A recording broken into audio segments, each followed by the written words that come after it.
लड़की को।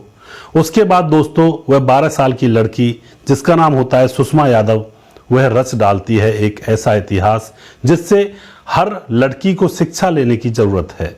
हर लड़की को अपने जीवन में इस घटना से सीखने की बहुत ज़्यादा ज़रूरत है और मैं उम्मीद यही करूँगा कि आप यहाँ से कुछ ना कुछ सीख कर ज़रूर जाओगे। दोस्तों यह घटना क्या थी, इस घटना के पीछे की सच्चाई को जानने के लिए आप हमारे वीडियो को अंत तक जरूर देखिएगा। नमस्कार, मैं हूं सुदेश कुमार और तिरछी बात चैनल में आपका स्वागत है। दोस्तों यह घटना है हरियाणा के झज्जर की।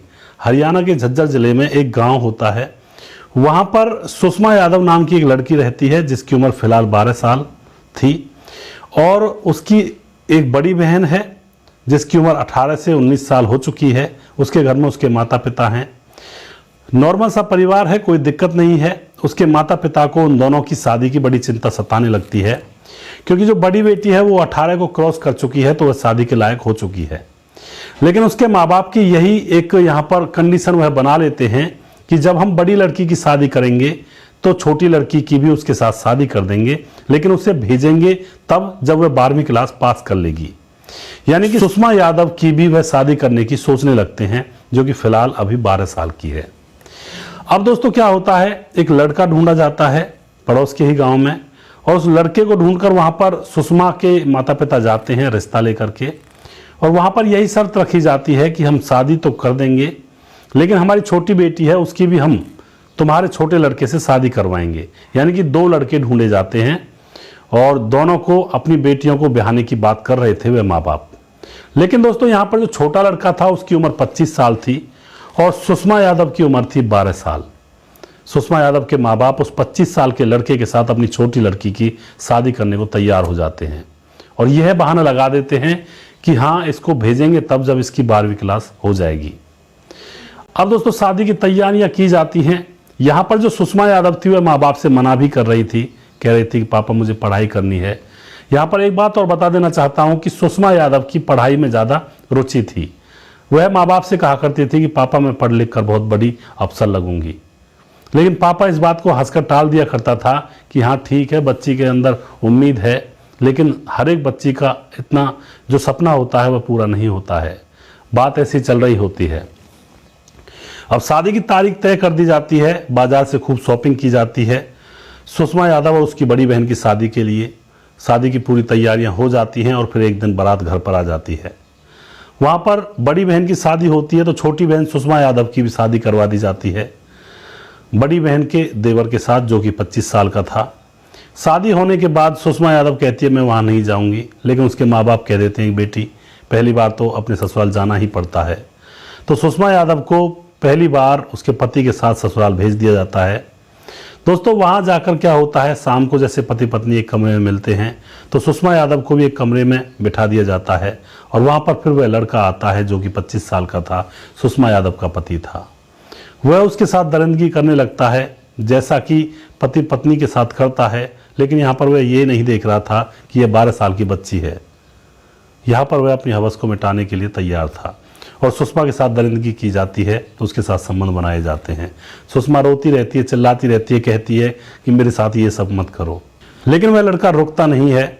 उसके बाद दोस्तों सुषमा यादव वापस अपने घर आ जाती है और घर आकर पापा से कहती है पापा अब मैं वहाँ बिल्कुल भी नहीं जाऊँगी, मुझे पढ़ाई लिखाई करनी है, पढ़ लिख कर मुझे बड़ा अफसर बनना है, उसके बाद देखा जाएगा।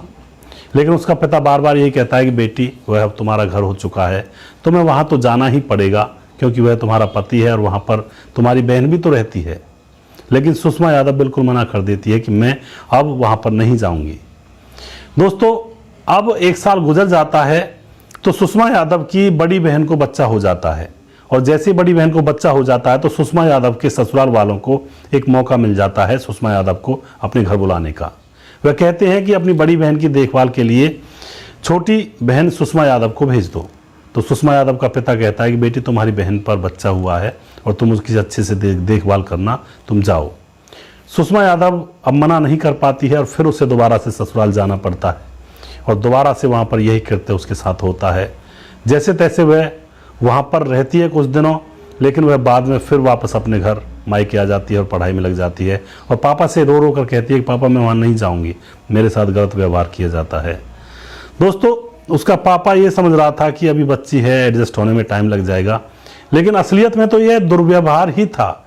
भले ही वह पत्नी बन चुकी थी, लेकिन 18 साल से कम उम्र की लड़की के साथ इस तरह का कृत्य करना गलत ही होता है। लेकिन यहाँ पर हो रहा था सुषमा की बिना मर्जी के, और सुषमा के माँ बाप को भी ये लग रहा था कि शादी हो गई है, अब हमारे पास खर्चा करने के लिए पैसे नहीं हैं और अब कोई दिक्कत नहीं है। दोस्तों अब क्या होता है, सुषमा यादव अपने घर आ जाती है, पढ़ाई लिखाई फिर से करने लगती है, और फिर एक बार उसके ससुराल वाले जो दबाव देते हैं तो फिर से सुषमा यादव को भेजा जाता है। और अब क्या होता है दोस्तों, यहाँ पर अब सुषमा यादव अपने पति से बार बार कहती है कि मुझे पढ़ाई लिखाई करनी है, उसके बाद मैं यहाँ पर आऊँगी, मुझे मत बुलाया करो। लेकिन यहाँ पर अब क्या होता है, सुषमा यादव को पीने के पानी में कुछ मिलाकर अब वो लोग देने लगते हैं, तो सुषमा यादव बेहोशी की निद्रा में हो जाती है और उसको पता लगने लगता है कि उसे कुछ ना कुछ खाने में मिलाकर दिया जा रहा है। दोस्तों खाने में मिलाकर उसके साथ दरिंदगी की जाती थी उसके पति के द्वारा। अब वह फिर से अपने घर आ जाती है और अपने पिता को बताती है कि मेरे साथ इस तरह का कृत्य वहाँ पर हो रहा है। तो अब यहाँ पर पिता समझ जाता है एक बेटी की पुकार को, बार बार वह नेग्लेक्ट कर रहा था, लेकिन अब की बार उसका पिता समझ जाता है और कहता है कि अब तुम वहाँ पर मत जाना, तुम पढ़ाई कर लो। सुषमा यादव पढ़ाई करने लगती है और अब लाख उसके ससुरालियों के बुलाने पर भी वो वहाँ नहीं जाती है, तो ससुराल वाले उसको डराने के लिए तलाक के कागज़ भेज देते हैं। वह समझते हैं कि इन कागज़ों को देखकर तो कम से कम सुषमा यादव के माँ बाप उसको भेज ही देंगे। लेकिन यहाँ पर अब जो सुषमा यादव का पिता होता है वह उसके साथ था और तलाक का केस डाल दिया जाता है। फिर बड़ी मुश्किलों से यहाँ पर तलाक हो जाता है।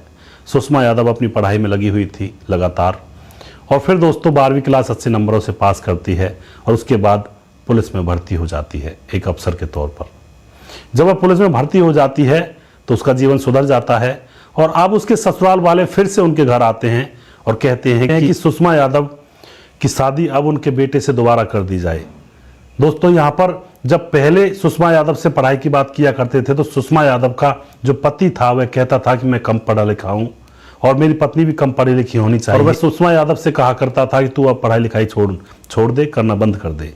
लेकिन अब वह दोबारा से उससे शादी करने के लिए आ चुका था जब वह अफसर लग गई थी पुलिस के अंदर।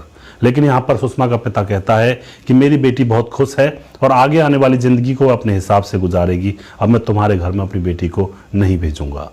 तो दोस्तों यहाँ पर ससुराल वाले वापस लौट जाते हैं और सुषमा यादव फिलहाल पुलिस में काम करती है। तो ऐसी एक ग्रेट लड़की के बारे में आप क्या कहना चाहोगे? दोस्तों हर लड़की के जीवन में यह दिन आता है, कभी ना कभी उसको विरोध करना पड़ता है या विरोध झेलना पड़ता है ससुराल वालों का या किसी और का। लेकिन जो लड़की अपने पथ से हट जाए, यानी कि उसने कोई निश्चय कर रखा है कि मुझे ये काम करना है, और फिर किसी के दबाव में आकर उस रास्ते को छोड़ दे, तो वह लड़की वहीं पर एक कुएं के मेंढक की तरह बनकर रह जाती है। उसकी जिंदगी सिमट जाती है उसी घर परिवार तक। लेकिन कोई लड़की अगर ये ठान ले कि उसे कुछ करना है तो उसे परिवार की बंदिश से भी नहीं रोक सकती, उसे कोई भी नहीं रोक सकता उसके मकसद में कामयाब होने से। तो दोस्तों यहाँ पर मैं यही कहना चाहूँगा उन बेटियों से, उन बहनों से, अगर आपके मन में इच्छा है कुछ करने की, कर गुजरने की, तो आप मेहनत करिए, पढ़ाई करिए लगातार, और अगर आप निश्चय आपका पक्का है तो आपको कोई भी नहीं रोक सकता है। लेकिन निश्चय पक्का अच्छे काम के लिए होना चाहिए। बुरे कामों के लिए भी कुछ लड़कियां निश्चय पक्का कर लेती हैं और फिर वहाँ पर तो परिवार तबाह हो जाया करते हैं। लेकिन लड़की के निश्चय में अगर भलाई छुपी होगी, उसके उद्देश्य में, उसके गोल में अगर भलाई छुपी होगी अपने परिवार की, तो वह जरूर कामयाब होगी, भगवान भी उसका साथ देता है। तो दोस्तों सुषमा यादव की कहानी आपको यहाँ पर कैसी लगी अपनी राय कमेंट बॉक्स में लिख सकते हैं।